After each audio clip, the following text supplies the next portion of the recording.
Students, आप लोगों ने न्यूज़ सुनी होगी कि कल हाई लेवल मीटिंग होगी। एजुकेशन मिनिस्टर, डिफेंस मिनिस्टर, बहुत सारे लोग बैठेंगे।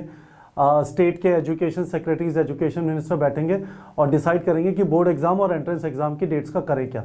ठीक है, मुझे मोटा मोटा ये समझ में आता है, मैंने यहाँ पे लिखा है, पर एक इंपॉर्टेंट चीज़ ये है कि 14 मई को ये वाली न्यूज़ टाइम्स ऑफ इंडिया में थी। और जनरली मेरा विश्वास ये है कि टाइम्स ऑफ इंडिया में जब न्यूज़ रिपोर्ट होती है तो उसके जो सोर्सेज होते हैं ना, शायद वो थोड़े ज़्यादा गहरे होते हैं, जिसके अंदर ये बात की गई थी कि शायद क्लास 12 के एग्ज़ाम स्क्रैप कर दिए जाए। ठीक है, अब ये सब चीज़ कल आपको शायद पता नहीं चलेगी, कल डिस्कशन होंगे और डिस्कशन चलेंगे और उसके बाद शायद जून में पता चले, जून के बिगनिंग में। बट इस वाली चीज़ के इस वाले आर्टिकल के बाद पहली बार मैं फ्रैंकली बताता हूँ, मुझे लगा कि शायद बोर्ड एग्ज़ाम कैंसिल हो जाए। मुझे इसके पहले 14 मई के पहले मुझे नहीं लगता था कि बोर्ड एग्ज़ाम कैंसिल हो सकता है, क्योंकि बोर्ड एग्ज़ाम के बेसिस पे, बोर्ड एग्ज़ाम का जो रिजल्ट होता है उसके बेसिस पे मेजॉरिटी ऑफ द कॉलेजेस में एडमिशन होता है। ये जो नीट, जेई, बाकी सारे जो एंट्रेंस एग्ज़ाम है, इनके बेसिस पे बहुत ही लिमिटेड जगहों पे एडमिशन होता है। ज़्यादातर जगहों पे बोर्ड एग्ज़ाम के बेसिस पे एडमिशन होता है। दिल्ली का देखिए, हिंदू हो, स्टीफन्स हो, मिरांडा हाउस हो, इन सब जगहों पे एडमिशन बोर्ड एग्ज़ाम के बेसिस पे होता है। वो लोग क्या करेंगे, सारी चीज़ एकदम अफरा तफरी हो जाती है। वो अपना खुद का एग्ज़ाम कंडक्ट करेंगे, कब से सेशन चालू होगा। जैसे ही बोर्ड एग्ज़ाम कैंसिल होता है, ये सारी चीज़ें तकलीफ वाली हो जाती है। इस वजह से ये सारी चीज़ का डिस्कशन बहुत इंटरेस्टिंग है। मेरा एक्सपेक्टेशन ये है कि कल कोई फाइनल अनाउंसमेंट नहीं होगा कि कब बोर्ड एग्ज़ाम होगा, कब होगा नहीं होगा, और कब नीट वगैरह होगा। मैं एक्सपेक्ट कर रहा हूँ कि कल फाइनल अनाउंसमेंट नहीं होगा, कुछ डिस्कशन वगैरह होगा इसके ऊपर।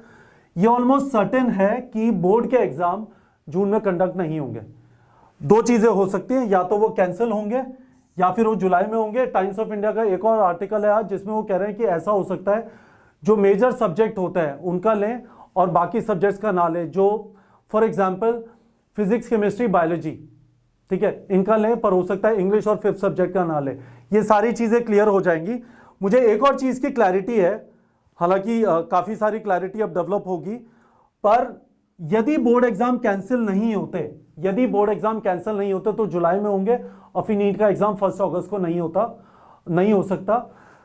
पर यदि बोर्ड एग्ज़ाम कैंसिल हो जाता है, यदि बोर्ड एग्ज़ाम कैंसिल कर दिया जाता है, तो ये पॉसिबिलिटी है कि 1 अगस्त को नीट का एग्ज़ाम हो। तो बोर्ड एग्ज़ाम के ऊपर काफ़ी कुछ डिपेंड करेगा कि नीट का एग्ज़ाम 1 अगस्त को होता है या फिर सिग्निफिकेंटली पोस्टपोन होता है। यदि बोर्ड एग्ज़ाम होता है तो नीट का एग्ज़ाम मुझे लगता है सिग्निफिकेंटली पोस्टपोन होगा, पर बोर्ड एग्ज़ाम कैंसिल होते हैं तो फिर एक चांस है कि शायद 1 अगस्त को हो जाए। तो ये सारी चीज़ें आप लोग को पता लग जाएगा, हम आपको अपडेटेड रखेंगे। मैं आपको एक चीज़ ज़रूर बता देता हूँ, whatever happens, exam cancel होता है, बोर्ड एग्ज़ाम का, नीट का एग्ज़ाम टाइम पे होता है या पोस्टपोन होता है,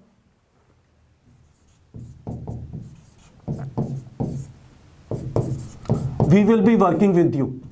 ठीक है, आप अकेले नहीं होंगे,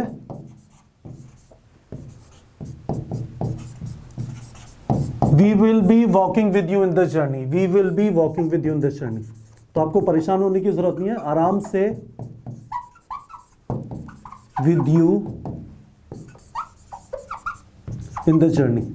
ठीक है, ये हमारा कमिटमेंट है। पिछले साल भी एग्ज़ाम 2 बार पोस्टपोन हुआ था और हम लास्ट डे तक we were continuously helping students study, keep them motivated, keep them guided. इस साल भी ऐसा ही होगा, आप बिल्कुल टेंशन मत लीजिए, जो होगा सब अच्छे के लिए होगा। ठीक है बच्चों।